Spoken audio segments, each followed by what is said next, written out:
નીમા ઢુકડી વાળી હોય, હવારના પોરમાં છોકરો વાડીએ કામ કરવા જાય, બા હવારના પોરમાં પરસોત્તમ રાયને ઝાંખી કરવા જાય, બપોરા કરવા માટે છોકરો ઘેર આવે, ઓસરીમાં બપોરા કરવા બેહે એટલે બા બપોરે જ પરસોત્તમ રાયને ઝાંખી કરીને ઘેર આવે. અને આમ છોકરો ઓસરીમાં બેઠા હોય, બા ઓસરી કોરે બે જાય, છોકરો બટકું ભાંગવાનો થાય ને બા એનો ગોપી ભાવ પ્રગટ કરે, ભાઈ તો ભાઈના હાથમાં આમ બટકું જે બોલો બા શું છે? એ કે અમે બધી ગોપીઓ નક્કી કર્યું કે હું આ પરસોત્તમ મહિનો પૂરો થાય ને એટલે શ્રીનાથજીને ઝાંખી કરવાનું. બોલો થાયકો હોય, ભૂખો હોય, ખીચમાં ઉપડે. હમણાં 32 દીની જાત્રા કરી આવ્યા, ફઈ ભેગા હતા, માસી ભેગા હતા, હજી તમારે કેટલી ઝાંખી કરવી? બાઈના રૂમમાં. પછી 80 વર્ષે ભગવાન હમો ઠાલું બાદ લઈને બા ધોખો ઉપાડ્યો, તોયનું નથી રે, તોયનું.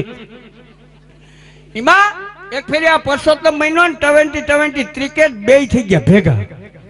બધી ગોપી હોઈ ગયું પરસોત્તમ રાયને ઝાંખી કરવા ગલાલમાં રહી ગયા વાહે. નીમા અમારે